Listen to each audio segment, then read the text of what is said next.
Yes. Hi everyone. Shall we start? Yes. We are going to start with the remaining chapters in costing. So costing లో ఇంకా మనకి 2 chapters ఉన్నాయి. Standard costing and budgetary control. So budgets and budgetary control. So we'll complete the fast track for those 2 chapters. First we'll start with the standard costing. Most important chapter. Already informed you.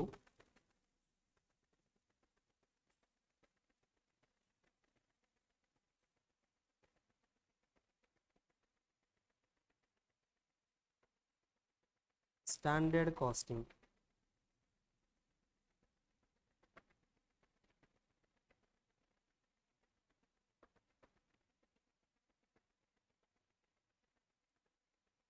Most important chapter.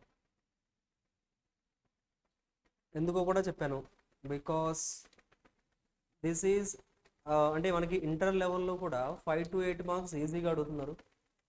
అలాగే final లెవెల్లో కూడా మీకు ఇందులో నుంచి majority portion ఉంటుంది.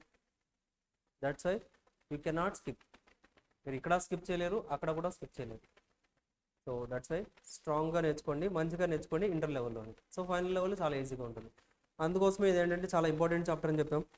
So standard అంటే ఏంటి? Standard అంటే ఒక సెట్ ఆఫ్ లెవెల్ మెయింటైన్ చేయడం, లేకపోతే ఒక బెంచ్ మార్క్ ఉంటుంది. ఆ బెంచ్ మార్క్ని అచీవ్ చేయడానికి మనం ట్రై చేస్తూ ఉండాలి. దాన్ని మనం స్టాండర్డ్ అంటాం. అయితే ఏంటంటే ఈ స్టాండర్డ్ కాస్టింగ్ అనే చాప్టర్ మనకి ఎందుకు ఇంట్రడ్యూస్ చేశారంటే, first of all the basic objective of the costing ఏంటి? Cost control and cost reduction. ఇప్పుడు కాస్టింగ్ అనే సబ్జెక్ట్ మీరు ఎందుకు చదువుకుంటున్నారంటే సిలబస్లో ఉంది, ఓకే. బట్ మీకు ఎలా యూస్ఫుల్ అవుతుందంటే that will be useful when you into the ఆర్గనైజేషన్స్లోకి వెళ్ళిపోయిన తర్వాత ఒక ప్రోడక్ట్ యొక్క కాస్ట్ డిటర్మైన్ చేయాలి, ఆ ప్రోడక్ట్ యొక్క కాస్ట్ ఎలా తగ్గించాలి, ఆ ప్రోడక్ట్ యొక్క కాస్ట్ ఎలా కంట్రోల్ చేయాలి, ఆ యొక్క టెక్నిక్స్ అన్ని మీరు ఫాలో అవ్వాలి అంటే మీకు ఈ స్టాండర్డ్ కాస్టింగ్ అనే టెక్నిక్ అర్థమై ఉండాలి. అంటే by using standard costing technique you can reduce the cost, you can control the cost. అర్థమవుతుందా? By using the standard costing technique you can reduce the cost of a product and you can also control the cost. Cost ఎలా reduce చేయగలరు అంటే స్టాండర్డ్గా మనం already fix చేస్తాం. As per the బడ్జెట్స్ని తీసుకొని ఒక ఎస్టిమేటెడ్గా ఎంత అవుతుంది కాస్ట్, ఈ ల్యాప్టాప్ మ్యానుఫ్యాక్చరింగ్ చేయడానికి కాస్ట్ వచ్చేసరికి 30,000 అవుతుంది అని మనం కాస్ట్ ఎస్టిమేషన్ చేస్తాం. స్టాండర్డ్ ఫిక్స్ చేస్తాం. యాక్చువల్గా మనకి 35,000 అయింది just to manufacture the laptop. 5,000 excess అయిందా? ఆ 5,000 ఎందుకు ఎక్సెస్ అయ్యింది అనేది ప్రతిదీ ఈచ్ అండ్ ఎవ్రీ పాయింట్ రాసుకుంటాం. మెటీరియల్ కాస్ట్ ఇంక్రీజ్ అయిందా, ఎంప్లాయీస్ ఎక్కువ డిమాండ్ చేస్తున్నారా, లేదా అదర్ ఎక్స్పెన్సెస్ ఎక్కువ అయ్యాయా, ప్రతిదీ కూడా పిన్ టు పిన్ ఆ 5,000 ఎందుకు ఎక్సెస్ అయింది అనేది by calculating the variances calculate చేసి will note down every reason note చేసుకుంటాం. ఎందుకు మనకి కాస్ట్ అనేది 5,000 ఎందుకు ఇంక్రీజ్ అయింది అనేది ప్రతిదీ కూడా మనం ఏంటంటే రీజన్స్ అన్ని నోట్ చేసుకుంటాం. ఆ రీజన్స్ అన్ని ఎలా నోట్ చేసుకున్నాం అంటే బై కంపేరింగ్ ద వేరియన్స్. స్టాండర్డ్గా 30,000 అని చెప్పారు, మనకి 35,000 అవుతుంది. సో 5,000 ఎక్కువ అవుతుంది. ఎందుకు అవుతుంది? ఆ రీజన్స్ అన్ని రాసుకుంటాం. ఆ రీజన్స్ అన్ని రాసుకున్న తర్వాత మేనేజ్మెంట్ ఆ రీజన్స్ అన్ని చెక్ చేసి అందులో మనం ఏ రీజన్స్ అవాయిడ్ చేయగలం. మెటీరియల్స్ హెవీ ప్రైజెస్తో పర్చేస్ చేశారు. యాక్చువల్గా అయితే అదే క్వాలిటీలో ఇంకా తక్కువ ప్రైజెస్లో కూడా మనకి సప్లయర్స్ ఉన్నారు. బట్ పర్చేజ్ చేసేటప్పుడు ప్రాపర్గా పర్చేజ్ చేయలేదు. అదవుతుందా? క్లియరా? లేబర్స్ కూడా అంతే. పేమెంట్స్ అనేది చాలా హెవీగా ఇచ్చేసారు, అంత పేమెంట్స్ ఇవ్వాల్సిన అవసరం లేదు. అదర్ ఎక్స్పెన్సెస్ చాలా ఎక్కువ అయ్యాయి. యాక్చువల్గా మనం 2 ఫ్యాక్టరీస్ హోల్డ్ చేస్తున్నాం, మనకు 2 ఫ్యాక్టరీస్ అవసరం లేదు, సింగిల్ ఫ్యాక్టరీ చాలు.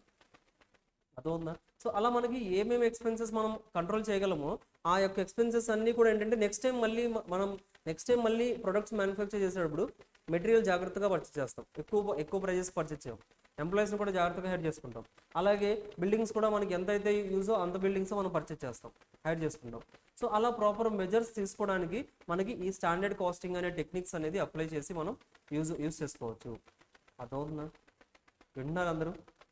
జస్ట్ లైక్ ఏంటంటే మనకి ఏదైతే మిస్టేక్స్ వస్తున్నాయో, వేరియన్సెస్ వస్తున్నాయో ఆ వేరియన్సెస్ని ఎలిమినేట్ చేసి ఆ వేరియన్స్ని ఎలిమినేట్ చేసి సో ప్రాపర్ మెజర్స్ తీసుకోవడానికి మనకి స్టాండర్డ్ కాస్టింగ్ యూజ్ అవుతుంది. అవునా?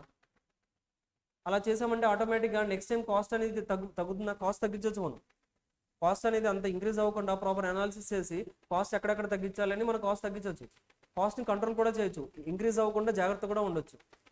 That's why standard costing variance analysis అనేది చాలా ఇంపార్టెంట్. అదవుతుందా? సో అందులో మనకు వచ్చేసరికి సిఎంఏ ఇంటర్ లెవెల్లో గ్రూప్ 1లో మనకి టోటల్గా 2 వేరియన్సెస్ ఉంటాయి. మెటీరియల్ వేరియన్సెస్, లేబర్ వేరియన్సెస్, ఇంకా అదర్ వేరియన్సెస్ ఉన్నాయి. That will not needed in group 1. So మీకు తర్వాత గ్రూప్ 2లో తర్వాత ఫైనల్ లెవెల్లో యూజ్ అవుతాయి అవన్నీ కూడా. రైట్ నో మనకి ఏంటంటే మెటీరియల్ వేరియన్సెస్, లేబర్ వేరియన్సెస్ మాత్రమే మనకి సిలబస్లో ఉన్నాయి. ఓకేనా? అర్థమవుతుందా? Material variances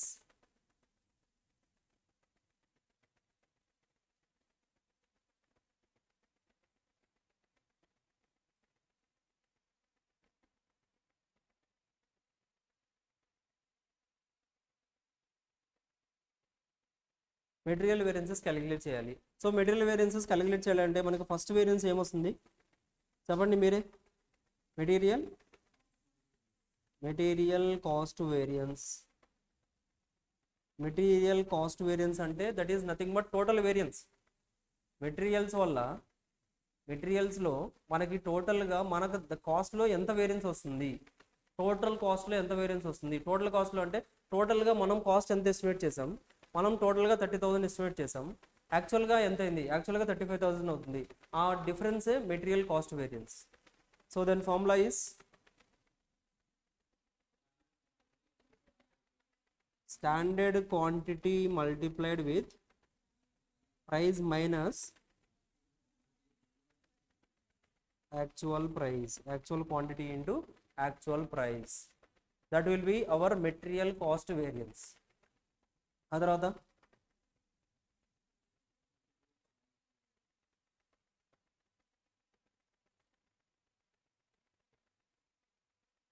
material price variance. Next one, టోటల్గా మనం మెటీరియల్ కాస్ట్ వేరియన్స్ని 2 టైప్స్ కింద డివైడ్ చేయొచ్చు. మెటీరియల్ ప్రైస్ వేరియన్స్,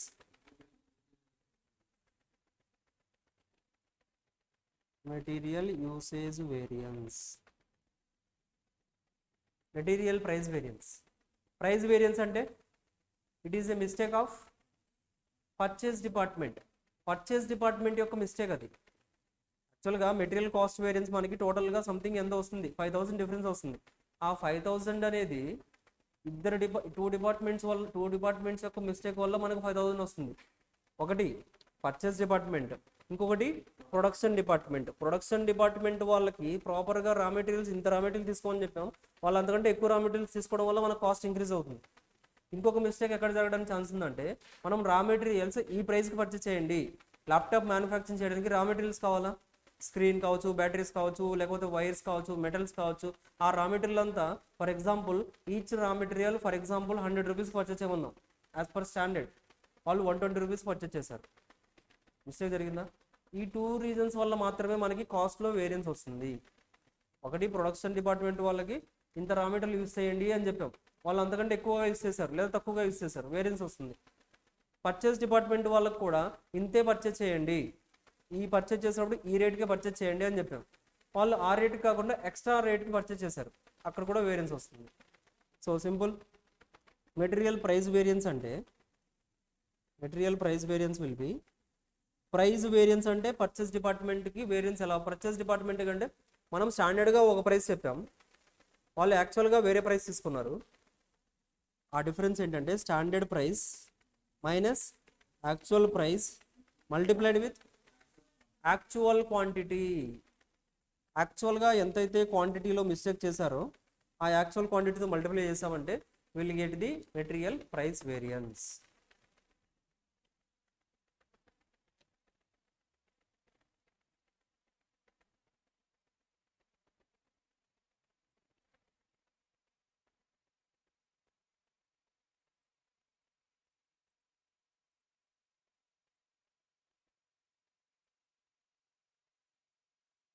ఆ ఫార్ములాస్ ఎలా వచ్చాయో కూడా కాన్సెప్చువల్గా మనం నేర్చుకున్నాం, గుర్తున్నాయా?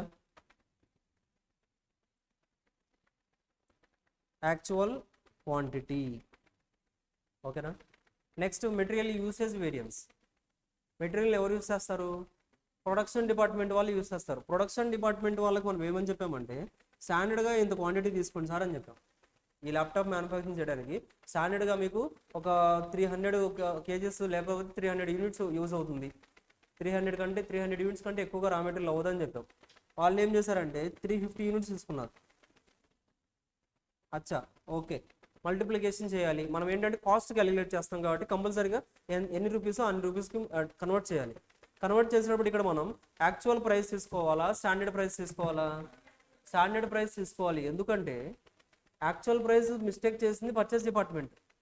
మనం ఇక్కడ ప్రొడక్షన్ డిపార్ట్మెంట్లో మిస్టేక్ ఎక్కడ చెక్ చేస్తున్నాం అంటే వాళ్ళు యూస్ చేయడంలో ఎక్కడ మిస్టేక్ జరిగింది అదొకటే చూస్తున్నాం. అదొక్కటే చూసినప్పుడు మనకి యాక్చువల్ ప్రైస్తో సంబంధం లేదు. Will take standard price. Standard price ఒక్కటే తీసుకుంటే సరిపోతుంది, యాక్చువల్ ప్రైస్ తీసుకోవాల్సిన అవసరం లేదు. ఆ తర్వాత మెటీరియల్ యూసేజ్ వేరియన్స్ అయిపోయింది. మెటీరియల్ యూసేజ్ వేరియన్స్లో ఇగైన్ ప్రొడక్షన్ డిపార్ట్మెంట్లో మనం ఇంకా ఇన్డెప్త్గా అనాలిసిస్ చేస్తే ఇంకొక 2 వేరియన్సెస్ కూడా ఫైండ్ అవుట్ చేయొచ్చు. If there is more than 2 or more than 2 కనుక మెటీరియల్స్ కనుక ఉంటే there may be chances of other 2 variances, ఇంకా 2 వేరియన్సెస్ ఎక్స్ట్రా వేరియన్సెస్ కూడా రావడానికి ఛాన్స్ ఉంది. వాటిని మనం ఏమని చెప్తాం? Material mix variance,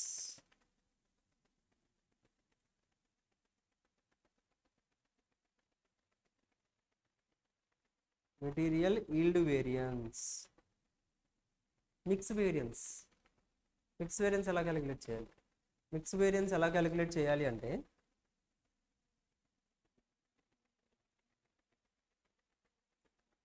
revised standard quantity minus actual quantity standard price.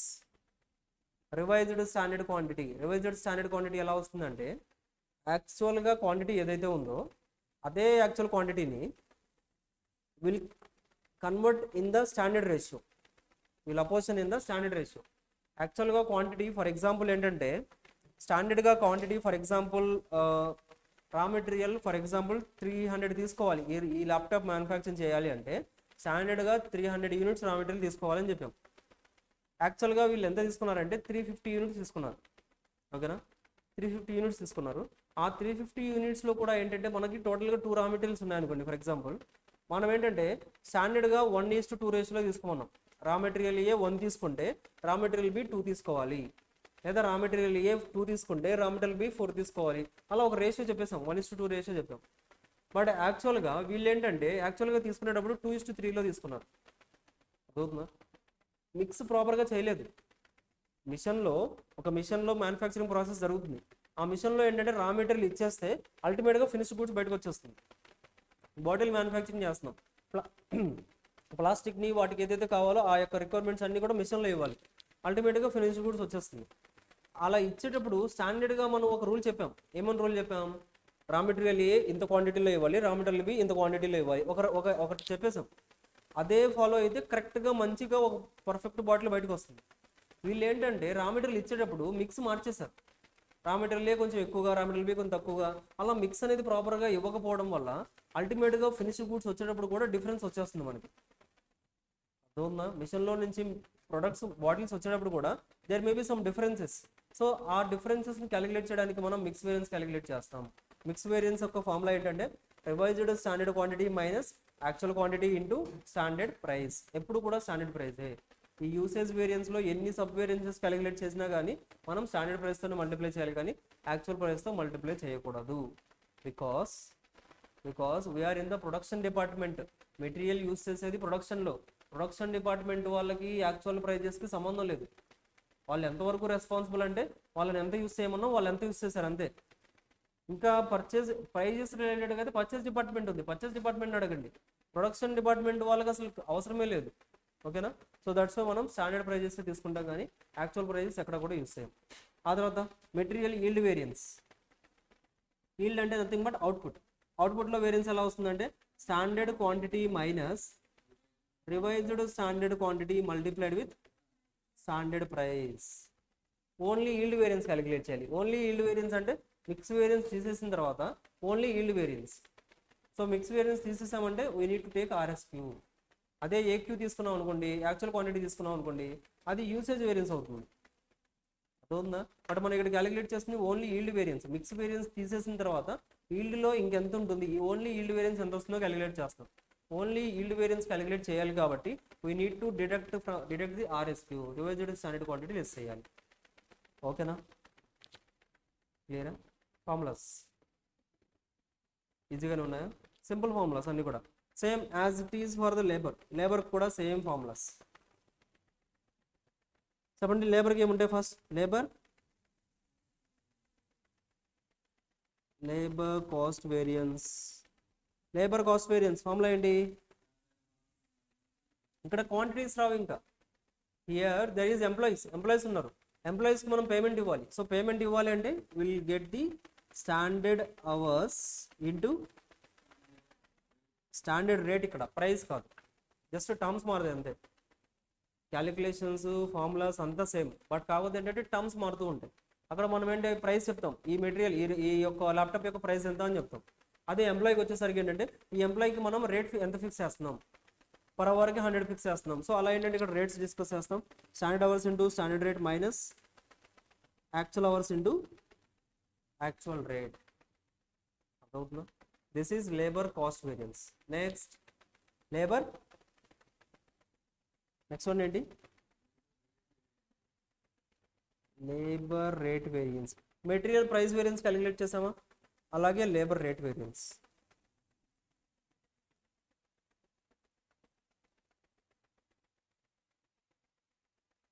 Labour rate variance, ఇక్కడ లేబర్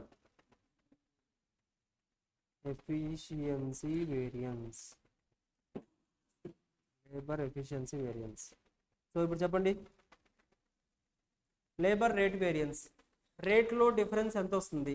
రేట్ అంటే మనం యాక్చువల్గా ఆ ఎంప్లాయీస్కి ఎంత పే చేద్దాం అనుకున్నాం, ఎంత పే చేస్తామని చెప్పాం. స్టాండర్డ్గా ఎంత పే చేస్తామని చెప్పాం, యాక్చువల్గా వాళ్ళు ఎంత పే చేశారు. సో స్టాండర్డ్గా మనం ఎంత పే చేద్దాం అనుకున్నాం, దాన్ని ఏమంటాం మనం? స్టాండర్డ్ రేట్ అంటాం. యాక్చువల్గా వాళ్ళు ఎంత పే చేశారు, యాక్చువల్ రేట్ అంటాం. టోటల్గా పేమెంట్ యాక్చువల్ అవర్స్ ఇస్తాం మనం. పేమెంట్ నేనేమని చెప్తున్నానంటే, ఈ ల్యాప్టాప్ మ్యానుఫ్యాక్చరింగ్ చేయాలి అంటే స్టాండర్డ్గా 10 అవర్స్ పడుతుంది అన్నాను. బట్ ఎంప్లాయీ ఏం చేశారంటే 11 అవర్స్ వర్క్ చేసి 11 అవర్స్లో కంప్లీట్ చేసి ల్యాప్టాప్ ఇదిగోండి సార్ మ్యానుఫ్యాక్చర్ అయిందని ల్యాప్టాప్ తీసుకొచ్చి ఇచ్చారు. ఇప్పుడు నేను పేమెంట్ ఇచ్చేటప్పుడు 10 అవర్స్కి పేమెంట్ ఇస్తానా, 11 అవర్స్కి పేమెంట్ ఇస్తానా? నేనేం చెప్పానంటే ఎంప్లాయీకి ఈ ల్యాప్టాప్ మ్యానుఫ్యాక్చరింగ్ చేయాలంటే స్టాండర్డ్గా అవర్స్ 10 అవర్స్ పడతాయని చెప్పాను. ఎంప్లాయీ యాక్చువల్గా 11 అవర్స్ వర్క్ చేశారు. 11 అవర్స్ వర్క్ చేసి ల్యాప్టాప్ మ్యానుఫ్యాక్చర్ చేసి తీసుకొచ్చి ఇచ్చారు. ఇప్పుడు పేమెంట్ ఇచ్చేటప్పుడు నేను 10 అవర్స్కి ఇస్తానా, 11 అవర్స్కి ఇస్తానా? 11 అవర్స్కి ఇవ్వాలి. Because he worked actually for 11 hours. అతను ఎఫిషియెంట్గా వర్క్ చేశారా లేదా అనేది తర్వాత క్యాలిక్యులేట్ చేసుకోవాలి. మనం 10 అవర్స్ చెప్పాం, అతను 8 అవర్స్లో వర్క్ చేసి తీసుకొచ్చారు. ఆ రిమైనింగ్ 2 అవర్స్కి you can give him bonus ఇవ్వచ్చు, బికాస్ అతను ఎఫిషియెంట్గా వర్క్ చేశారు కాబట్టి. సో అప్రిషియేషన్కి ఏదో ఒకటి ఇవ్వండి, బోనస్ కానీ అలా క్యాలిక్యులేషన్స్ చేసి ఇవ్వండి. బికాస్ 9 అవర్స్లోనే కంప్లీట్ చేశారు కదా అతను. అతను కూడా ప్రశాంతంగా వర్క్ చేసుకుంటే రిమైనింగ్ 2 అవర్స్ కూడా పేమెంట్ వచ్చేదా? అర్థమవుతుందా? అసలు బోనస్ అనే కాన్సెప్ట్ ఎందుకు ఇంట్రడ్యూస్ అయిందో తెలుసా? ఎందుకంటే మనం స్టాండర్డ్గా 10 అవర్స్ చెప్పాం, 10 అవర్స్ పేమెంట్ ఇస్తాం ఎవరికైనా సరే. ఇప్పుడు ఏంటంటే 2 ఎంప్లాయీస్ వచ్చారు, ఒకళ్ళేమో 9 అవర్స్ వర్క్ చేశారు, ఒకళ్ళేమో 11 అవర్స్ వర్క్ చేశారు. 9 అవర్స్ వర్క్ చేసిన ఎంప్లాయీకి పర్ అవర్కి 100 రూపీస్ చొప్పున 900 ఇచ్చేసాం. 11 అవర్స్ వర్క్ చేసిన ఎంప్లాయీకి 11 రూపీస్ చొప్పున 11 × 100 అని 1100 ఇచ్చాం. చెప్పండి, ఇప్పుడు ఇద్దరులో ఎవరికి పేమెంట్ ఎక్కువ ఇచ్చాం మనం? 1100 ఎవరికైతే ఇచ్చాం వాళ్ళకి ఎక్కువ పేమెంట్ ఇచ్చాం. బట్ ఎవరు ఎఫిషియెంట్గా వర్క్ చేశారు? 900 తీసుకున్న ఎంప్లాయీని ఎఫిషియెంట్గా వర్క్ చేశారు. అర్థమవుతుందా? సో బట్ కాకపోతే ఇప్పుడు అదే కాన్సెప్ట్ అలాగే ఉండిపోతే ప్రతి ఎంప్లాయీ కూడా 11 అవర్స్ 12 అవర్స్ వర్క్ చేస్తారు ప్రశాంతంగా, అంతే కదా? అంత త్వరగా చేయాల్సిన అవసరం ఏముంది? లేటుగా చేస్తే ఇంకా ఎక్కువ పేమెంట్ వస్తుంది కదా, కరెక్టే కదా? సో దట్స్ వై అందుకోసం మనం ఏంటంటే బోనస్ ప్లాన్స్ అనేది ఇంట్రొడ్యూస్ చేయడం జరిగింది. బోనస్ ప్లాన్స్ అంటే తెలుసు కదా. సో మనకి ఏంటంటే డిఫరెంట్ అతని యొక్క ఎఫిషియన్సీ లెవెల్ని బేస్ చేసుకొని 50% ఆఫ్ ది పేజెస్ అనేది మనం బోనస్ ఇవ్వడం. సో అలా డిఫరెంట్ ప్లాన్స్ ఉన్నాయి. సో ఆ ప్లాన్స్ ప్రకారం మనం బోనస్ అనేది పే చేసుకుంటూ వెళ్తాం. అలాగే ఇప్పుడు ఇక్కడ ఏంటంటే లేబర్ రేట్ క్యాలిక్యులేట్ చేసినప్పుడు కూడా standard rate minus actual rate. స్టాండర్డ్గా మనం ఎంత రేట్ ఫిక్స్ చేసాం, యాక్చువల్గా ఎంత రేట్ ఇస్తున్నాం, multiplied with actual hours. Actual hours తీసుకోవాలి ఇక్కడ. ఎంత ఎందుకు వచ్చిందండి ఇక్కడ? యాక్చువల్ అవర్స్ తీసుకోవాలి. Because we pay for the actuals. అతను యాక్చువల్గా ఎన్ని అవర్స్ అయితే వర్క్ చేశారో అన్ని అవర్స్కి మనం పేమెంట్ ఇవ్వాల్సిందే. Clear, simple. ఆ తర్వాత ఏంటంటే మనం ఏంటంటే టోటల్ కాస్ట్ వేరియన్స్ ఏదైతే వస్తుందో ఆ కాస్ట్ వేరియన్స్ మనకి 2 రీజన్స్ వల్ల వస్తుంది. టోటల్గా మనం లేబర్కి పేమెంట్ ఇస్తున్నాం, లేబర్ కాస్ట్ క్యాలిక్యులేట్ చేసాం. మనం ఏంటంటే ఈ ల్యాప్టాప్ మ్యానుఫ్యాక్చరింగ్ చేయాలి అంటే ఎంప్లాయీస్కి ఒక 2000 రూపీస్ కాస్ట్ అవుతుంది అనుకున్నాం. బట్ ఏంటంటే యాక్చువల్గా ఎంప్లాయీస్కి ఏంటంటే 3000 అయింది. ఓవర్ టైం అంటే ఏంటంటే కొంచెం అదర్ రీజన్స్ వల్ల, లేదు అంటే ప్రాపర్గా ఎలక్ట్రిసిటీ పనిచేయకపోవడం వల్ల, సంథింగ్ అదర్ రీజన్స్ వల్ల ఏంటంటే వాళ్ళకి ఎక్కువ అవర్స్ వర్క్ చేశారు, వాళ్ళు 3000 పే చేయాల్సి వచ్చింది. అదవుతుందా? యాక్చువల్గా అయితే మనం ఫిక్స్ చేసుకుంది 2000, బట్ 3000 పే చేయాల్సి వచ్చింది. క్లియరా? ఇప్పుడు ఏంటంటే 3000 పే చేస్తాం, ఆ 1000 రూపీస్ డిఫరెన్స్ వచ్చింది. ఆ 1000 రూపీస్ డిఫరెన్స్ మనం ఎందుకు వచ్చిందంటే, ఒకటి రేట్ ప్రాపర్గా ఇవ్వలేదు. మనం 1 అవర్కి ఇంతే ఇవ్వాలనుకున్నాం, ఆ రేట్ అనేది ప్రాపర్గా ఇవ్వకపోవడం వల్ల కూడా మనకి వేరియన్స్ వస్తుంది. ఇంకొకటి ఏంటంటే ఎంప్లాయీస్ ఏంటంటే ఎఫిషియెంట్గా వర్క్ చేయకపోయినా కానీ ఎఫిషియన్సీని బేస్ చేసుకుని కూడా మనకి ఏంటంటే కాస్ట్లో వేరియన్స్ వస్తుంది. దట్స్ వై టోటల్ కాస్ట్ని మనం 2 టైప్స్ కింద డివైడ్ చేసాం, రేట్ వేరియన్స్ అలాగే efficiency variance. Efficiency variance formula ఏంటి? స్టాండర్డ్గా మనం ఎన్ని అవర్స్ ఇచ్చాం, యాక్చువల్గా అతను ఎన్ని అవర్స్ వర్క్ చేశారు, multiplied with standard rate. Standard rate తీసుకోవాలి కానీ యాక్చువల్ రేట్ తీసుకోకూడదు. అర్థమవుతుందా? క్లియరా? సింపుల్. ఆ తర్వాత ఏంటంటే ఇంకొక ఇంపార్టెంట్ కాన్సెప్ట్ ఇక్కడ ఏముంటుందంటే, ఇక్కడ ఈ లేబర్ ఎఫిషియన్సీ ఏదైతే ఉందో, in case if there is any ideal time,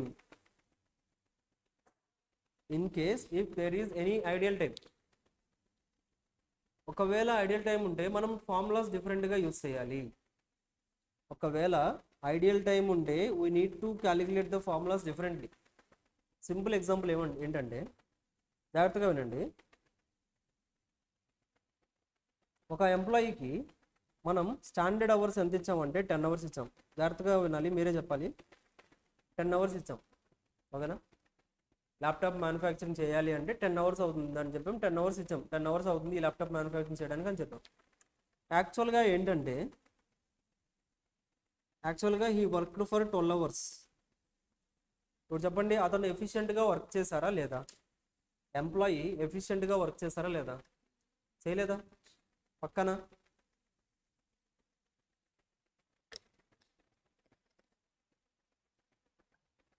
ఎఫిషియెంట్గా work చేయలేదు, కరెక్ట్? ఇప్పుడు ఏంటంటే ఈ 12 అవర్స్లో యాక్చువల్గా 12 అవర్స్ వర్క్ చేశారు కదా, అందులో ఏంటంటే ఒక 3 అవర్స్ ఏంటంటే మిషన్ బ్రేక్ డౌన్ ఉంది.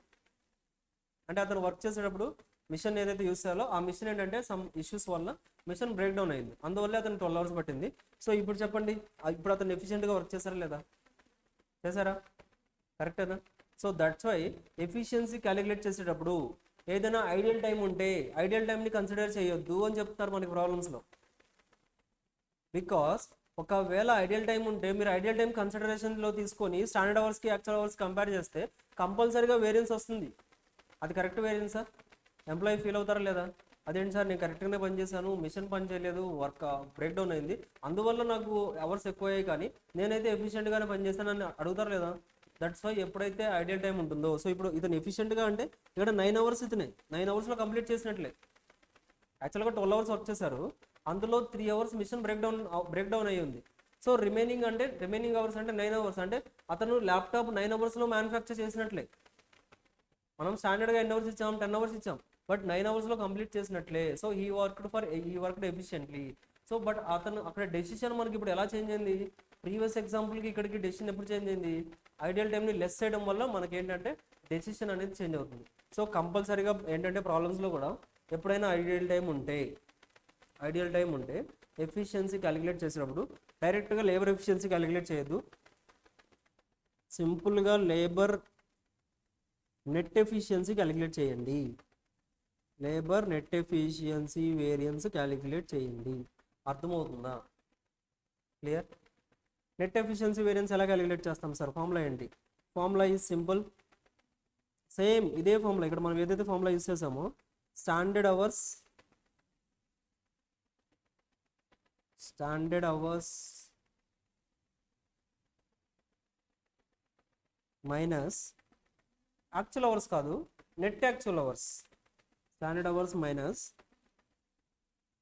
Net actual hours multiplied with anywhere standard rate మాత్రమే.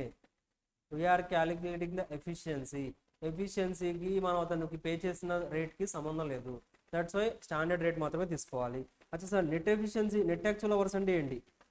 Net actual hours is nothing but actual hours minus ideal time. Ideal time తీసేసిన తర్వాత యాక్చువల్ అవర్స్ ఏదైతే వస్తుందో దాన్ని మనం ఏంటంటే నెట్ యాక్చువల్ అవర్స్ అంటాం. అర్థమవుతుందా? క్లియర్? ఆ తర్వాత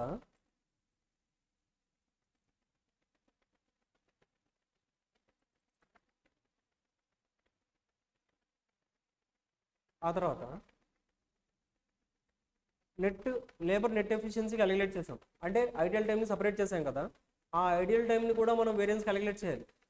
బికాస్ టోటల్ అవర్స్ కదా మనం కంపేర్ చేయాల్సింది. సో టోటల్ అవర్స్ క్యాలిక్యులేట్ చేయాలంటే labour net efficiency variance calculate చేసాం కదా, దాంతో పాటుగానే ఇంకొక అడిషనల్గా ఏం క్యాలిక్యులేట్ చేయాలంటే లేబర్ ఐడియల్ టైం వేరియన్స్ కూడా క్యాలిక్యులేట్ చేయాలి. లేబర్ ఐడియల్ టైం వేరియన్స్ కూడా క్యాలిక్యులేట్ చేయాలి. లేబర్ ఐడియల్ టైం వేరియన్స్ ఎలా వస్తుంది sir? Labour ideal time variance ఎలా వస్తుందంటే సింపుల్, ఐడియల్ టైం ఎంత? ప్రీవియస్ ఎగ్జాంపుల్ ఐడియల్ టైం ఎంత? 3 అవర్స్ కదా. ఆ 3 అవర్స్ మల్టిప్లైడ్ విత్ స్టాండర్డ్ రేట్తో మల్టిప్లై చేసి ఏదైతే వస్తుందో అదంతా కూడా మనకి ఐడియల్ టైం వేరియన్సే. అదంతా కూడా మనకి అడ్వర్స్ ఇంపాక్టే కదా, నెగిటివ్ ఇంపాక్ట్. అది మిషన్ బ్రేక్ డౌన్ అయింది, మంచిదా? బ్రేక్ డౌన్ అయితే మన కంపెనీకి మంచిదా? కాదు కదా. ప్రొడక్షన్ ఆగిపోతుంది. ప్రొడక్షన్ ఆగిపోతుంది అంటే జస్ట్ ప్రొడక్షన్ ఆగిపోదు, కాస్ట్ కూడా ఇంక్రీజ్ అవుతుంది. ఎంప్లాయీస్ అందరికీ పేమెంట్ ఇవ్వాలి లేదా? పేమెంట్ ఇవ్వాలి, కాస్ట్ ఆటోమేటిక్గా ఇంక్రీజ్ అవుతుంది. That's why this will always be adverse. This will always be adverse impact to the company. ఓకేనా? అర్థమవుతుందా? క్లియర్? ఇదంతా కూడా ఒకటే సెట్. ఐడియల్ టైం ఉన్నప్పుడు ఎలా క్యాలిక్యులేట్ చేయాలి, ఐడియల్ టైం లేనప్పుడు ఎలా క్యాలిక్యులేట్ చేయాలి, అంతే. అంతా ఎఫిషియన్సీ వేరియన్సే కానీ ఐడియల్ టైం ఉంటే ఒకలా క్యాలిక్యులేట్ చేస్తాం, ఐడియల్ టైం లేకపోతే ఒకలా క్యాలిక్యులేట్ చేస్తాం. సింపులా? అయిపోయిందా? ఇప్పుడు ఏంటంటే ఈ ఎఫిషియన్సీ వేరియన్స్ని మనం ఇంకా టూ టైప్స్ కింద ఇంకా ఇన్డెప్త్గా అనాలిసిస్ చేస్తే ఇంకా 2 వేరియన్సెస్ కూడా క్యాలిక్యులేట్ చేయొచ్చు. ఏంటవి? That's it.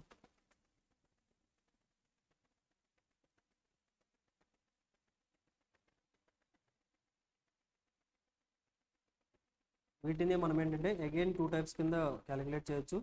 If there is more than 2 categories of employees, 2 or more than 2 categories of employees ఉంటే అగైన్ మనం ఏంటంటే ఇంకా ఇన్డెప్త్గా మనం ఏంటంటే labour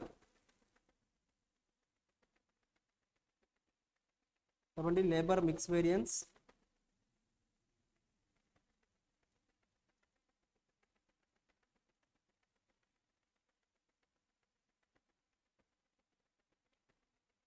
labour yield variance, labour mix variance calculate చేయొచ్చు, లేబర్ ఈల్డ్ వేరియన్స్ కూడా క్యాలిక్యులేట్ చేయొచ్చు. మిక్స్ వేరియన్స్ ఎలా వస్తుంది ఫార్ములా? సేమ్ మెటీరియల్ క్యాలిక్యులేట్ చేసామా?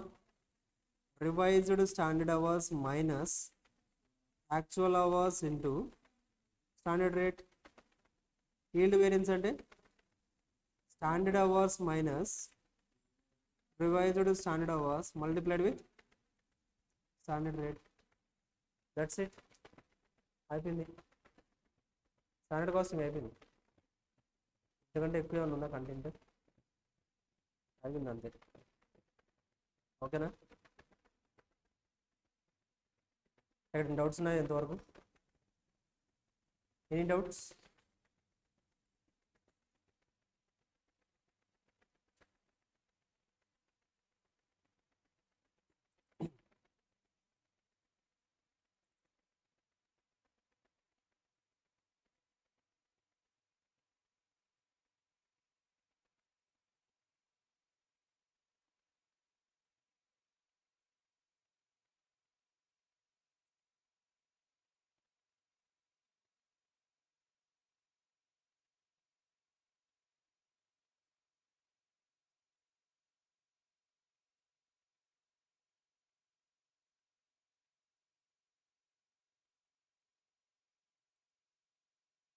ప్రాబ్లం ఒకటి ప్రాక్టీస్ చేద్దామా?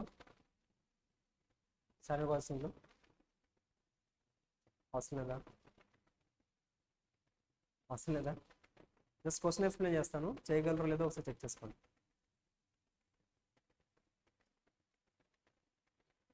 అలాంటివి బాగా ఉన్నాయా? అవసరం లేదు, చేయొద్దు. వినండి వినండి, జాగ్రత్తగా వినండి, అవి కొంచెం డిఫికల్ట్గా ఉంటాయి కదా.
ఇక్కడ చూడండి,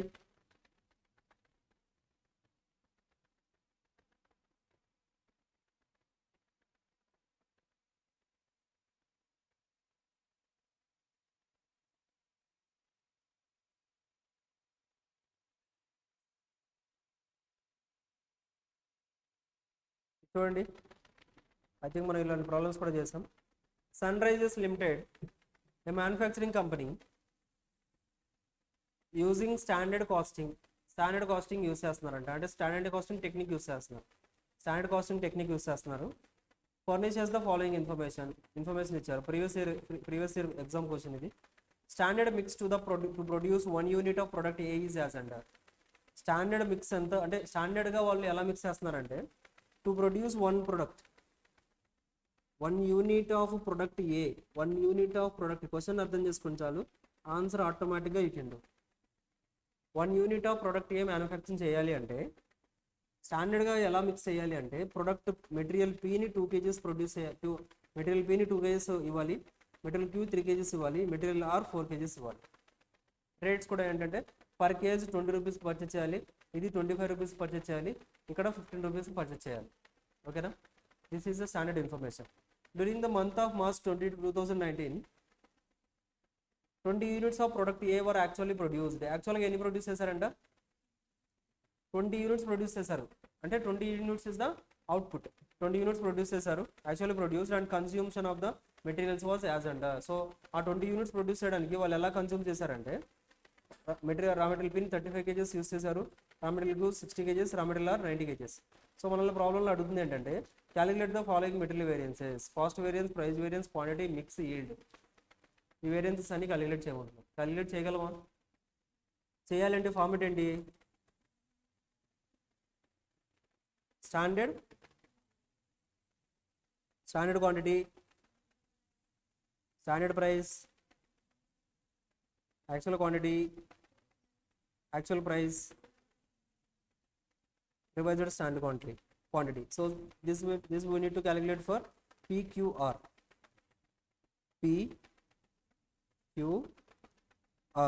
అంతేనా? స్టాండర్డ్ ప్రైస్ ప్రాబ్లంలో ఇచ్చేస్తారు, యాక్చువల్ క్వాంటిటీ ప్రాబ్లం ఇచ్చేస్తారు, యాక్చువల్ ప్రైస్ ఇచ్చేస్తారు. మనం క్యాలిక్యులేట్ చేయాల్సింది ఏంటంటే standard quantity for actual output. ఆ ఒక్క వర్డ్ అర్థం అయితే చాలు, ప్రాబ్లం చాలా సింపుల్గా ఉంటుంది. ఆ ఒక్క లైన్ ప్రతి చోట మీకు అర్థం అవ్వాలి, మెటీరియల్స్లో అర్థం అవ్వాలి, లేబర్లో కూడా అదొక్క పాయింట్ అర్థం కావాలి. Standard quantity for actual output, లేబర్లో అయితే standard hours for actual output. ఎందుకో చెప్పాను, బేస్ అనేది ఈక్వల్గా ఉండాలి. కంపారిజన్ చేస్తున్నాం మనం, వీఆర్ డూయింగ్ ద వేరియన్స్ని అనాలిసిస్ చేస్తున్నాం. వేరియన్స్ని అనాలిసిస్ చేయాలి అంటే కంపల్సరీగా బేస్ అనేది ఈక్వల్గా ఉండాలి. స్టాండర్డ్ అవర్స్ యాక్చువల్ అవర్స్కి అల్టిమేట్గా అవుట్పుట్ సేమ్గా ఉండాలి. స్టాండర్డ్ అవర్స్కి స్టాండర్డ్గా యాజ్ పర్ యాక్చువల్గా ఏంటంటే యాక్చువల్ అవుట్పుట్ 30 యూనిట్స్ చెప్పారు కదా, ఆ 30 యూనిట్స్ మ్యానుఫ్యాక్చరింగ్ చేయడానికి వాళ్ళు కొంత రా మెటీరియల్ యూస్ చేస్తారు యాక్చువల్గా. అదే 30 యూనిట్స్ అవుట్పుట్ తీసుకురావాలంటే స్టాండర్డ్గా ఎంత యూస్ చేసి ఉండాలి రా మెటీరియల్, ఆ రెండింటి యొక్క డిఫరెన్సే వేరియన్స్. అర్థమవుతుందా? క్లియర్? That's it.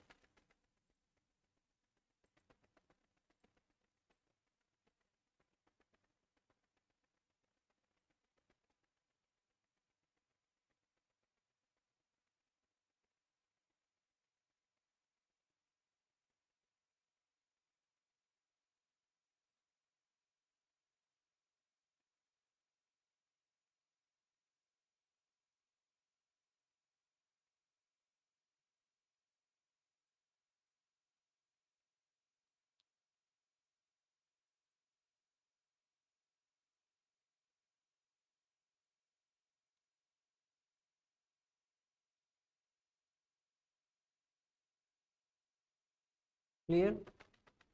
మెయిన్ మీరు ప్రాబ్లమ్స్లో స్టాండర్డ్ కాస్టింగ్లో కరెక్ట్గా చేయాల్సిన ఇన్ఫర్మేషన్ ఏంటంటే ఈ స్టాండర్డ్ క్వాంటిటీ క్యాలిక్యులేట్ చేయడం. స్టాండర్డ్ క్వాంటిటీ జాగ్రత్తగా క్యాలిక్యులేట్ చేయడం వచ్చిందంటే సగం ప్రాబ్లం అయిపోయినట్టే. సగం కాదు, 70% అయిపోయినట్టే. స్టాండర్డ్ ప్రైస్ ఇచ్చేస్తారు, యాక్చువల్ ప్రైస్ ఇచ్చేస్తారు, యాక్చువల్ క్వాంటిటీ కూడా ఇచ్చేస్తారు. నెక్స్ట్ అగైన్ మనం ఇంకొక చోట క్యాలిక్యులేట్ చేయాల్సింది ఏంటంటే ఆర్ఎస్పి క్యాలిక్యులేషన్ కూడా మనం ఏం చేయాలి. ఈ ఆర్ఎస్పి క్యాలిక్యులేషన్ ఎలా చేయాలి అంటే first of all actual quantity ఏదైతే ఉందో, ఈ యాక్చువల్ క్వాంటిటీ టోటల్ ఏదైతే ఉందో యాజ్ ఇట్ ఈస్ ఇదే టోటల్ ఇక్కడ వేసేసేయండి. First of all as it is actual quantity me left సైడ్లో ఏదైతే ఫస్ట్ క్వాంటిటీ ఉందో ఆ లెఫ్ట్ సైడ్ ఫస్ట్ క్వాంటిటీని రైట్ సైడ్లో వేసేసేయండి, యాజ్ ఇట్ ఈజ్ అదే కాపీ చేయండి. ఆ తర్వాత ఫస్ట్ ఇక్కడ ఏదైతే రేషియో ఉందో ఆ రేషియోలో 1:1:1 ఉందనుకోండి, ఇది కూడా 1:1:1లో డివైడ్ చేయండి. ఏ రేషియో ఉంటే ఆ రేషియో ఫాలో అవ్వండి. That's it. ఏ ప్రాబ్లం అయినా చాలా సింపుల్గా ఈజీగా 8 మార్క్స్ తెచ్చుకోవచ్చు. ఈ ప్రాబ్లంలో డిఫికల్టీ ఉందా? ఇప్పుడు మనం చదివిన ప్రాబ్లంలో ఎక్కడ డిఫికల్టీ లేదు. స్టాండర్డ్ క్వాంటిటీ క్యాలిక్యులేట్ చేశారంటే అయిపోయింది, ఆర్ఎస్పి క్యాలిక్యులేట్ చేశారంటే అయిపోయింది. ఆ రెండు క్యాలిక్యులేషన్ చేశారంటే 8 మార్క్స్ వచ్చినట్లే. కరెక్టేనా? 8 మార్క్స్ అంటే చాలా తక్కువ మార్క్సా? కాదు కదా, చాలా సిగ్నిఫికెంట్ రోల్ ప్లే చేస్తుంది. దట్స్ వై జాగ్రత్తగా క్యాలిక్యులేషన్ చేయండి. ఎందుకంటే మిస్టేక్స్ లేకుండా చేయండి, అంతే. మిస్టేక్ వెళ్ళడానికి ఛాన్స్ లేదు. బికాస్ ఆఫ్ ద ఇంత ఈజీగా మనం నేర్చుకున్నప్పుడు ఎక్కడ కూడా మిస్టేక్ వెళ్ళకుండా ప్రాక్టీస్ ఎగ్జామ్లో కూడా మీరు ప్రజెంట్ చేయాలి. సో ఎగ్జామ్లో కూడా మీరు మిస్టేక్ లేకుండా ప్రజెంట్ చేశారంటే ఆటోమేటిక్గా you will get the good score. ఓకేనా? సింపుల్. ఇంకేమైనా డౌట్స్ ఉన్నాయి ఇక్కడ స్టాండర్డ్ కాస్టింగ్లో? ఎవ్రీథింగ్ విల్ కవర్ చేస్తాం. ఆ తర్వాత will start with the budgets and budgetary control.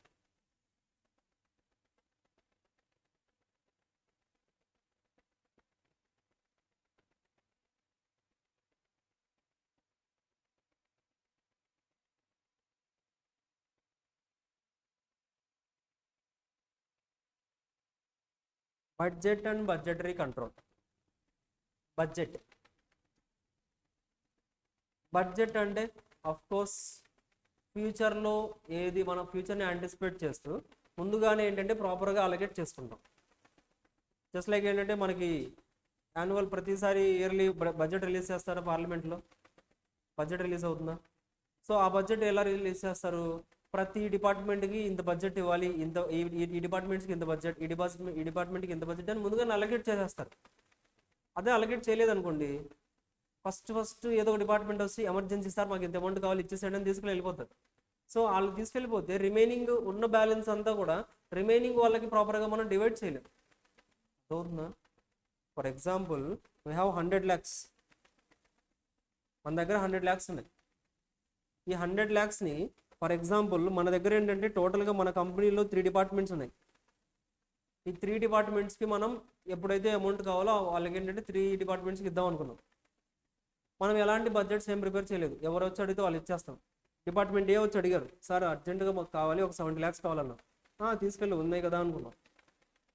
Department B వచ్చారు త్వరగా, సార్ మాకు ఒక 30 lakhs కావాలి, తీసుకెళ్ళాను.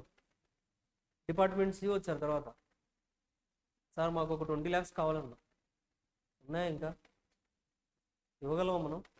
సో దట్స్ వై అదే మనం ప్రాపర్గా ముందుగానే ఒక బడ్జెట్ ప్రిపేర్ చేసుకొని department A, department B, department C, department A నీ యొక్క లెవెల్ ఆఫ్ ఎక్స్పెన్సెస్ని బేస్ చేసుకొని వీఆర్ గివింగ్ 50 lakhs, మీకు 30 lakhs, ఇంకా 20 lakhs ముందుగానే డివైడ్ చేసేసాం. ఇంత అవుతుందేమో మీకు, ఇంతకంటే ఎక్కువ అవుతుంది ఎక్స్పెన్స్, ఇంతకంటే ఎక్కువగా అలర్ట్ చేయం, సో ఇంత అమౌంట్ అవుతుంది, ఇంత అమౌంట్ అవుతుందని ముందుగానే అలర్ట్ చేసాం అనుకోండి, వాళ్ళు ఆ ప్రిస్క్రైబ్డ్ లిమిట్స్లో యూజ్ చేసుకుంటారు. అర్థమవుతుందా? సో దానివల్ల ఏంటంటే మనం ప్రతిదీ కూడా ఏంటంటే మేనేజ్మెంట్ యాక్టివిటీస్ అన్ని కూడా ప్రాపర్గా మేనేజ్ చేసుకోగలం, ప్రాపర్గా అలాట్ చేసుకోగలం. అర్థమవుతుందా? దట్స్ వై బడ్జెట్స్ అనేది చాలా ఇంపార్టెంట్. మనకేంటంటే ఇప్పుడు మనకి సిలబస్లో బడ్జెట్స్ రిలేటెడ్గా డిఫరెంట్ టైప్స్ ఆఫ్ బడ్జెట్స్ ఉన్నాయి మనకి. There are so many types of budgets. అందులో కొన్ని టైప్స్ ఏంటంటే based upon the capacity, we can divide the budgets into 2 types. కెపాసిటీని బేస్ చేసుకొని, కెపాసిటీ అంటే factory was running at 80% capacity, factory was running at 100% capacity. Capacity factory ప్రతిసారి కూడా, for example ఏంటంటే ఒక ఫ్యాక్టరీ ఉంది, ఈ ఫ్యాక్టరీలో మిషన్స్ ఉన్నాయి, ఈ మిషన్స్ అన్నీ కరెక్ట్గా 8 hours వర్క్ చేస్తే they can produce 10,000 units, 10,000 bottles manufacture చేసే కెపాసిటీ ఫ్యాక్టరీకి ఉంది. బట్ ఫ్యాక్టరీ మాత్రం at present they are manufacturing only 8,000, because demand లేదు అంతగా. 10,000 ప్రొడ్యూస్ చేయాల్సినంత అవసరం లేదు, 8,000 ప్రొడ్యూస్ చేస్తున్నారు. అంటే they are running at 80% level of capacity. అర్థమవుతుందా? 80%. సో కెపాసిటీని బేస్ చేసుకుని మనం బడ్జెట్స్ ఎలా ప్రిపేర్ చేస్తామంటే 2 typesలో ఉంటుంది. ఫస్ట్ వన్ ఏంటంటే flexible budget, second one fixed budget.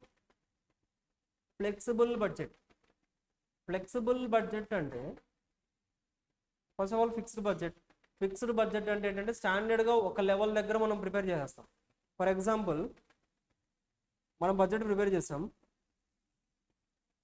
బడ్జెట్లో ఎలా ఉంటుందంటే ఎట్ 90%. కంపెనీ ఏంటంటే ప్రీవియస్ అనాలిసిస్ చూస్తే మ్యాక్సిమంలో 90% లెవెల్ ఆఫ్ యాక్టివిటీ ఎప్పుడు మించలేదు, ఎప్పుడు 90% లెవెల్ ఆఫ్ యాక్టివిటీ దగ్గర వర్క్ చేస్తారు. సో మనం కూడా ఏంటంటే 90% లెవెల్ ఆఫ్ యాక్టివిటీ దగ్గర మనకి వేరియబుల్ కాస్ట్లు ఎంత అవుతున్నాయి, ఫిక్స్డ్ కాస్ట్లు ఎంత అవుతున్నాయి, టోటల్ కాస్ట్ ఎంత అనేది రికార్డ్ చేస్తాం, అయిపోయింది. అర్థమవుతుందా? This is budget. ఆ తర్వాత యాక్చువల్ రిజల్ట్స్ వచ్చేసాయి. యాక్చువల్లో company was worked at 100% capacity దగ్గర వర్క్ చేశారు, 100% కెపాసిటీ దగ్గర వర్క్ చేశారు. ఇప్పుడు కంపేర్ చేసేటప్పుడు వేరియబుల్ కాస్ట్ అనేది మనం ఇక్కడ ఏంటంటే వేరియబుల్ కాస్ట్ మనకి ఫర్ ఎగ్జాంపుల్ 1 lakh అవ్వాలి అనుకున్నాం, ఇక్కడ 1,50,000 అయింది. కంపల్సరీ డిఫరెన్స్ వస్తుందా లేదా? వస్తుంది, కెపాసిటీ చేంజ్ అయింది కదా. బట్ ఫిక్స్డ్ బడ్జెట్లో ఎప్పుడు కంపారిజన్ కూడా అలాగే చేసేస్తాం మనం, 90%కి 100% కంపేర్ చేస్తాం. సో ఆ డిసడ్వాంటేజ్ని తీసేయడానికే మనకేంటంటే ఫ్లెక్సిబుల్ బడ్జెట్స్ని ఇంట్రడ్యూస్ చేయడం జరిగింది. సో ఫ్లెక్సిబుల్ బడ్జెట్స్లో ఎలా ఉంటుందంటే ఓన్లీ 90% లెవెల్ దగ్గరే కాదు, will prepare 90%, will prepare 80%, will prepare 100%. So based upon the కెపాసిటీని బేస్ చేసుకొని మన యొక్క బడ్జెట్స్ కూడా మారిపోతూ ఉంటాయి. ఇప్పుడు ఏంటంటే ఫర్ ఎగ్జాంపుల్ మనం 90% అనుకున్నాం, బట్ ఏంటంటే యాక్చువల్గా 80% మాత్రమే మనం రన్ చేయగలిగాం. ఓకే, నో ప్రాబ్లం, 80% కూడా మనం ఆల్రెడీ బడ్జెట్ ప్రిపేర్ చేసాం, వీ కెన్ కంపేర్ దిస్. లేదు, మనం 90% ప్రిపేర్ చేసాం, 90% వర్క్ చేసాం కెపాసిటీతో, ఓకే నో ప్రాబ్లం, 90%తో మ్యాచ్ చేయండి, 100%తో మ్యాచ్ చేయండి. సో అలా ప్రతి లెవెల్ ఆఫ్ యాక్టివిటీ దగ్గర కూడా మనం బడ్జెట్ ప్రిపేర్ చేస్తాం. అలా ప్రతి లెవెల్ ఆఫ్ యాక్టివిటీ దగ్గర బడ్జెట్ ఉండడం వల్ల we can compare easily and we can get the correct results కూడా రావడానికి ఛాన్స్ ఉంటుంది. So that's why flexible budget is more important. అచ్చా, ఫ్లెక్సిబుల్ బడ్జెట్లో అసలు బడ్జెట్ ఎలా ప్రిపేర్ చేస్తాం సార్? ఫ్లెక్సిబుల్ బడ్జెట్లో ఓన్లీ 3 types ఆఫ్ యాక్టివిటీస్ ఉంటాయి. ఒకటి వేరియబుల్ కాస్ట్,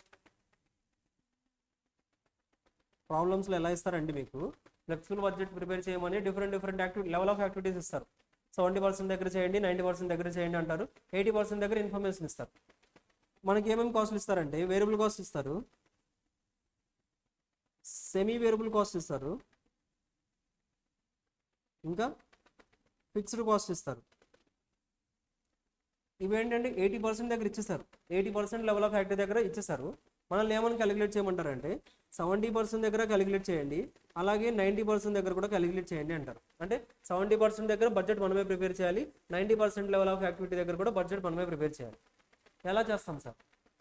ఎలా చేసేదే ఉంది, వేరియబుల్ కాస్ట్ ఉంది, వేరియబుల్ కాస్ట్ 80% దగ్గర ఉంది, 80% దగ్గర వేరియబుల్ కాస్ట్ ఉంది. 90% 70%కి మనం క్యాలిక్యులేట్ చేయొచ్చా? ప్రపోర్షనేట్గా క్యాలిక్యులేట్ చేయొచ్చు. 70% 80%కి ఎంత అవుతుందంటే 70%కి ఎంత అవుతుంది, because variable cost will change accordingly to the capacity or accordingly to the units. ప్రొడక్షన్ని బేస్ చేసుకొని వేరియబుల్ కాస్ట్ చేంజ్ అవుతుంది. కరెక్టేనా? కరెక్టే కదా. Raw material cost, for example నేను 100 బాటిల్స్ మ్యానుఫ్యాక్చర్ చేస్తే రా మెటీరియల్ ఎంత అవుతుందో 1000 బాటిల్స్ మ్యానుఫ్యాక్చర్ చేసినా రా మెటీరియల్ అంతే యూస్ చేస్తామా? కాదు కదా, రా మెటీరియల్ చేంజ్ అవుతుంది. Based upon the production units raw material will change. So that's why variable cost అనేది based upon the production it will change. కాబట్టి సో 80% దగ్గర అయితే ఇంత, కాబట్టి 70% దగ్గర ఎంత అవుతుంది, 90% దగ్గర ఎంత అవుతుంది క్యాలిక్యులేట్ చేస్తాం, అయిపోతుంది. ఫిక్స్డ్ కాస్ట్ అంటారా, 80% దగ్గర ఒకటే అమౌంట్, 70% దగ్గర ఒకటే అమౌంట్, 90% దగ్గర ఒకటే అమౌంట్, 100% దగ్గర కూడా ఒకటే amount. Rent, factory rent change అవుతుందా? మనం 70% మ్యానుఫ్యాక్చరింగ్ చేసినా, 80% మ్యానుఫ్యాక్చరింగ్ చేసినా, 100% మ్యానుఫ్యాక్చరింగ్ చేసినా ఫ్యాక్టరీ రెంట్ అయితే చేంజ్ అవ్వదు. కరెక్టేనా? So that's why it will be fixed at all the levels. అన్ని కెపాసిటీస్ దగ్గర కూడా fixed cost will be same. ఇప్పుడు మనకు వచ్చే పాయింట్ అలా ఏంటంటే semi variable cost. Semi variable కాస్ట్ని ఎలా డివైడ్ చేయాలి? సెమీ వేరియబుల్ కాస్ట్ని ఎలా డివైడ్ చేయాలి అంటే సింపుల్గా సెమీ వేరియబుల్ కాస్ట్ అంటే ఏంటి, మనకి రెండు ఉంటాయి, అందులో 2 కాస్ట్లు ఉంటాయి. ఏమేమి కాస్ట్లు అవి? ఒకటి వేరియబుల్ కాస్ట్ ఉంటుంది, ఇంకోటి ఫిక్స్డ్ కాస్ట్. 2 వేరియంట్స్ ఉంటాయి అందులో. ఎలా ఫైండ్ అవుట్ చేయాలి సార్? ఒకవేళ మనకి ప్రాబ్లంలో 2 కేటగిరీస్ ఇచ్చేసారు, 70% అలా టూ టైప్స్ ఇచ్చేసారు అనుకోండి. 70% కెపాసిటీ దగ్గర, 80% కెపాసిటీ దగ్గర ఇచ్చేసారు. అప్పుడు ఏంటంటే మీరు ఎలా క్యాలిక్యులేట్ చేస్తారంటే variable cost per unit you can calculate. Variable cost per unit calculate చేయొచ్చు. ఎలా క్యాలిక్యులేట్ చేస్తాం? Change in cost divided by change in units or change in capacity calculate చేసామంటే వీళ్ళకి ఒక వాల్యూ వస్తుంది, 2 రూపీసో 3 రూపీసో వస్తుంది. దీన్ని మనం ఏమంటామంటే వేరియబుల్ కాస్ట్ పర్ యూనిట్ అంటాం. ఈ వేరియబుల్ కాస్ట్ పర్ యూనిట్ని ఏదో ఒక యాక్టివిటీలో, ఏదో ఒక లెవెల్ ఆఫ్ యాక్టివిటీలో సబ్స్టిట్యూట్ చేయండి. 80% లెవెల్ ఆఫ్ యాక్టివిటీ దగ్గర మనం 8,000 యూనిట్స్ ప్రొడ్యూస్ చేస్తున్నామా, 8,000 ఇంటూ 2 చేసామంటే 16,000 will be the variable cost. ఇప్పుడు semi variable cost for example 20,000 అనుకోండి ఆ లెవెల్లో, అంటే 20,000లో 16,000 వేరియబుల్ కాస్ట్ అంటే రిమైనింగ్ 4,000 వాస్ ఫిక్స్డ్ కాస్ట్. అలా నెక్స్ట్ లెవెల్ ఆఫ్ యాక్టివిటీస్లో కూడా 4,000 అన్నిటికీ ఇచ్చేస్తాం, రిమైనింగ్ వాటికి ప్రపోర్షనేట్గా క్యాలిక్యులేట్ చేసుకుంటూ వెళ్ళిపోతాం. అర్థమవుతుందా? ఇంపార్టెంట్ ప్రాబ్లమ్స్ ఉన్నాయి, చాలా ప్రాబ్లమ్స్ ఉన్నాయి. సో అన్ని ప్రాబ్లమ్స్ ఒకసారి చెక్ చేసుకోండి. వేరియబుల్ కాస్ట్, సెమీ వేరియబుల్ కాస్ట్ని ఎలా డివైడ్ చేయాలి? ప్రాబ్లంలోనే ఒక్కోసారి డైరెక్ట్గా ఇచ్చేస్తారు, వేరియబుల్ పోర్షన్ ఇంత ఉంటుంది, ఫిక్స్డ్ పోర్షన్ ఇంత ఉంటుందని. సో అలా ప్రాబ్లంలోనే డైరెక్ట్గా ఇచ్చేసినప్పుడు మనం డైరెక్ట్గా క్యాలిక్యులేట్ చేయొచ్చు, నో ప్రాబ్లం. ఓకేనా? ఇదొకటి ఇంపార్టెంట్ వన్. ఆ తర్వాత బడ్జెట్స్ అనేది బేస్డ్ అపాన్ ద ఎలిమెంట్స్ని బేస్ చేసుకొని ఆర్ ఫంక్షన్స్ని బేస్ చేసుకొని కూడా మనం different types of budgets calculate చేయగలం. అందులో ఫస్ట్ వన్ వచ్చేసరికి చెప్పండి, సేల్స్ బడ్జెట్. సేల్స్ బడ్జెట్ని బేస్ చేసుకొని నెక్స్ట్ బడ్జెట్ ఎవరు ప్రిపేర్ చేస్తారు చెప్పండి? సేల్స్ బడ్జెట్ని బేస్ చేసుకొని ప్రొడక్షన్ టీం వాళ్ళు ఏమనుకుంటారంటే, ఓకే సేల్స్ టీం వాళ్ళు వచ్చి మనకి సేల్స్ టీం వాళ్ళు ఒక ఎస్టిమేషన్ తీసుకున్నారు, మార్కెట్లో డిమాండ్ని బేస్ చేసుకొని next year they are going to sell 1 lakh units. 1 lakh units sale చేయగలరని వాళ్ళు ఒక ఎస్టిమేషన్ తీసుకొచ్చారు. సో 1 lakh యూనిట్స్ సేల్ చేయగలరు అంటే మనం త్వరగా ప్రొడక్షన్ చేయాలి, 1 lakh యూనిట్స్ మనం ప్రొడ్యూస్ చేయాలి అని ప్రొడక్షన్ డిపార్ట్మెంట్ వాళ్ళు కూడా ఒక బడ్జెట్ ప్రిపేర్ చేస్తారు. ప్రొడక్షన్ డిపార్ట్మెంట్ వాళ్ళు కూడా బడ్జెట్ ప్రిపేర్ చేసిన తర్వాత వెంటనే చెప్పండి పర్చేస్ డిపార్ట్మెంట్ వాళ్ళు కూడా వస్తారు. పర్చేస్ డిపార్ట్మెంట్ వాళ్ళు వచ్చి ఓకే ప్రొడక్షన్ డిపార్ట్మెంట్ వాళ్ళు ఒక బడ్జెట్ రిలీజ్ చేశారు. ప్రొడక్షన్ డిపార్ట్మెంట్ వాళ్ళు ఏమంటే రిలీజ్ చేశారంటే జాగ్రత్తగా చూడండి, సేల్స్ టీమ్ వాళ్ళు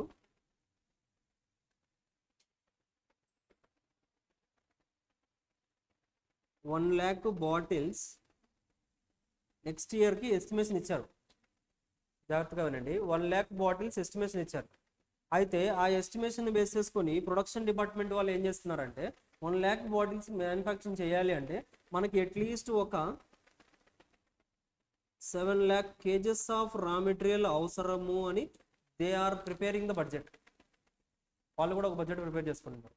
ఈ 7 lakhs రిలేటెడ్గా వీళ్ళు ఏంటంటే ఓకే 7 lakhs మనం పర్చేజ్ చేయాలి, 7,00,000 kgs ఆఫ్ రా మెటీరియల్ మనం కూడా పర్చేజ్ చేయాలని వీళ్ళు కూడా ఒక బడ్జెట్ ప్రిపేర్ చేసుకుంటారు. పర్చేస్ డిపార్ట్మెంట్ కూడా ఒక బడ్జెట్ రిలీజ్ చేసిన తర్వాత వెంటనే క్యాషియర్ ఎవరైతే ఉన్నారో he will also prepare 7 lakhs kgs of raw material purchase చేయాలి అంటే 7 lakhs kgs of raw material purchase చేయాలంటే మనకి 5 lakh rupees అవుతుంది అని ఇతను కూడా ఒక బడ్జెట్ ప్రిపేర్ చేసుకుంటారు.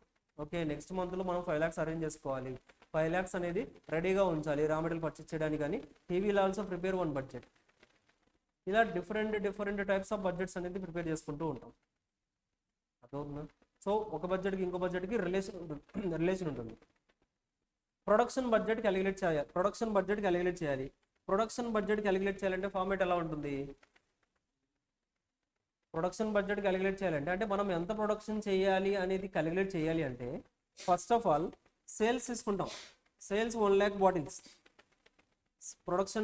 సేల్స్ డిపార్ట్మెంట్ వాళ్ళు 1,00,000 బాటిల్స్ అని చెప్పారు కదా, 1,00,000 బాటిల్స్ తీసుకుంటాం. ఆ 1,00,000 బాటిల్స్కి విల్ యాడ్ క్లోజింగ్ స్టాక్లో ఫర్ ఎగ్జాంపుల్ 20,000 ఉంటాయి అనుకుంటున్నాం, ఆ 20,000 యాడ్ చేస్తాం. ఆల్రెడీ ఓపెనింగ్ స్టాక్లో ఎంత ఉన్నాయి? ఆల్రెడీ ఓపెనింగ్ స్టాక్లో 10,000 ఉన్నాయి. సో లెస్ చేస్తే ఎంత వస్తుంది? 1,10,000 is the production we need to do. మనం 1,10,000 ప్రొడక్షన్ చేయాలి అని ప్రొడక్షన్ డిపార్ట్మెంట్ వాళ్ళు ఒక ప్రొడక్షన్ బడ్జెట్ ప్రిపేర్ చేసుకుంటారు. అర్థమవుతుందా? 1,10,000 ప్రొడక్షన్ చేయాలి. ఇక్కడ మనకి 1,10,000 వస్తుంది, 1,10,000 బాటిల్స్ ప్రొడ్యూస్ చేయాలి అని వస్తుంది. అర్థమవుతుందా? ఈ 1,10,000 బాటిల్స్ ప్రొడ్యూస్ చేయాలి అని ప్రొడక్షన్ డిపార్ట్మెంట్ ఒకటి రిలీజ్ చేసిన వెంటనే పర్చేస్ డిపార్ట్మెంట్ వాళ్ళు ఒక బడ్జెట్ ప్రిపేర్ చేసుకుంటారు. ఓకే 1,10,000 ప్రొడ్యూస్ చేయాలి అంటే ఎంత రా మెటీరియల్ యూస్ చేయాలి అంటే 1,10,000 కోసం we need to use for example 7 lakhs use చేయాలి, 7 lakh kgs of raw material use చేయాలి.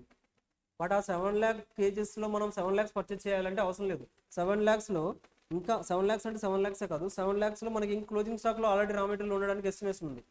క్లోజింగ్ స్టాక్లో 20,000 ఉండడానికి ఎస్టిమేషన్ ఉంది, ఓపెనింగ్ స్టాక్లో 10,000 ఉండడానికి ఎస్టిమేషన్ ఉంది. సో చేయండి ఎంత వస్తుంది అంటే 7 lakhs కోసం మనం 7,10,000 పర్చేజ్ చేయాలి. అవుతుందా? సో 7,10,000 పర్చేజ్ చేయాలి అనేది purchase department will prepare the purchase budget. ఆ తర్వాత 7,10,000 పర్చేజ్ చేయాలి అంటే క్యాష్ టీమ్ వాళ్ళు కూడా క్యాష్ బడ్జెట్ ప్రిపేర్ చేసుకుంటారు. క్యాష్ బడ్జెట్ అంటే nothing but opening balance of cash అంతా, ఆ యాడ్ రిసీట్స్, మనకేమన్నా సేల్స్ జరిగితే అమౌంట్ ఏదైనా వస్తుందా నెక్స్ట్ మంత్లో, లేదా మనం ఓన్లీ పేమెంటే చేయాలా? ఆ 7,10,000 కోసం I need to pay 5 lakhs less చేయండి. సో అల్టిమేట్గా బ్యాలెన్స్ ఏదైతే వస్తుందో that will be the closing cash balance. అర్థమవుతుందా? Different types of budgets.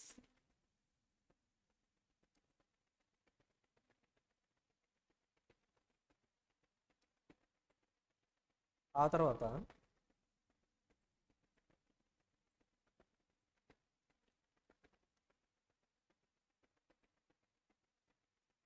ప్రాపర్గా లింక్ అనేది మీకు అర్థం అవ్వాలి. లింక్ అర్థమైతే చాప్టర్ చాలా సింపుల్గా ఉంటుంది. ఓకేనా?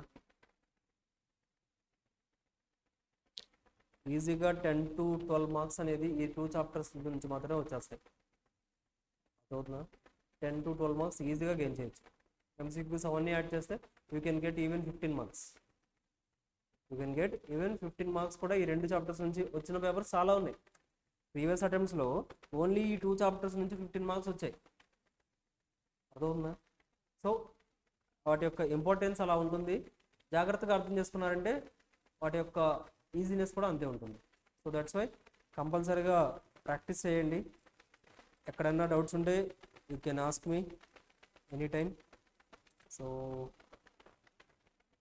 నెక్స్ట్ ఇంకా కాన్సెప్ట్స్ ఉన్నాయి, ఇంకా అవ్వలేదు.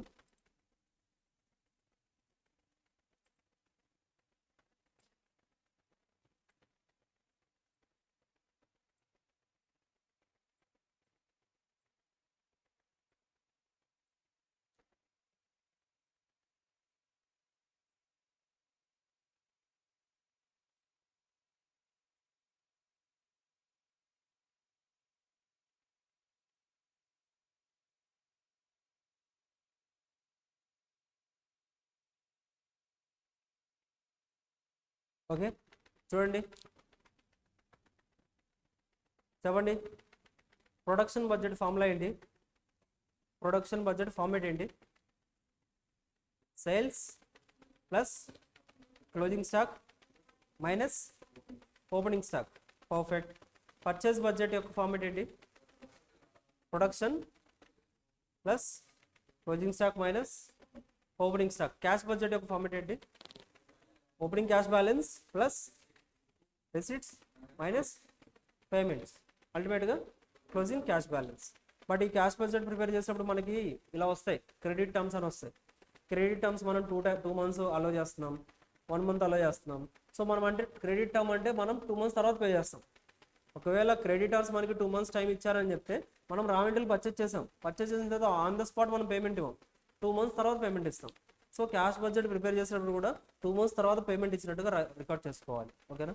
ఆ ఫామ్లో అలాంటి ప్రాబ్లమ్స్ అడగడానికి ఛాన్స్ ఉంది. సో నెక్స్ట్ ఏంటంటే, నెక్స్ట్ చిన్న కాన్సెప్ట్ ఒకటి ఉంది. So that is zero based budgeting. Closing cash balance వచ్చేస్తుంది. ఆ తర్వాత ఏంటంటే జీరో బేస్డ్ బడ్జెటింగ్.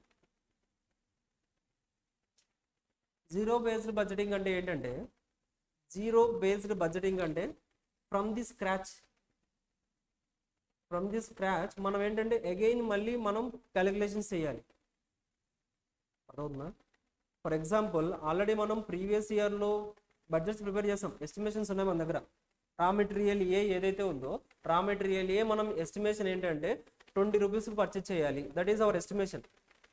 బట్ ఏంటంటే నెక్స్ట్ ఇయర్కి వెళ్ళిపోయిన తర్వాత కూడా మనం అదే ప్రైస్కి తీసుకోవచ్చా అంటే అదే ప్రైస్కి తీసుకోకూడదు.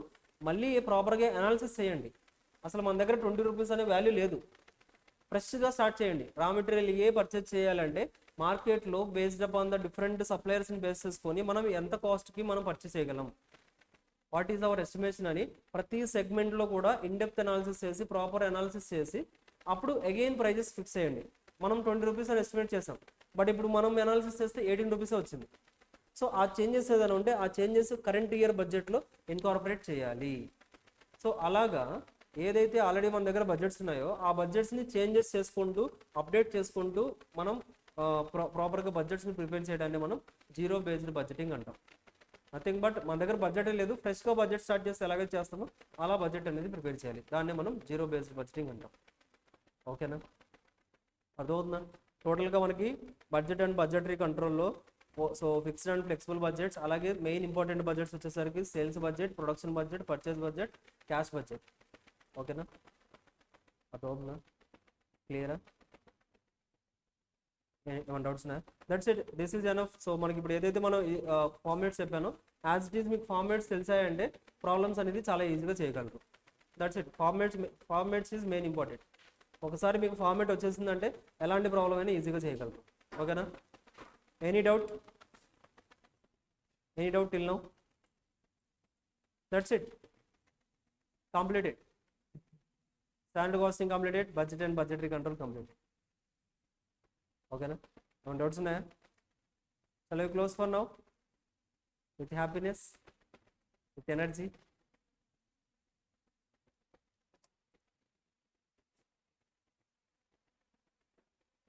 Yes, that's it.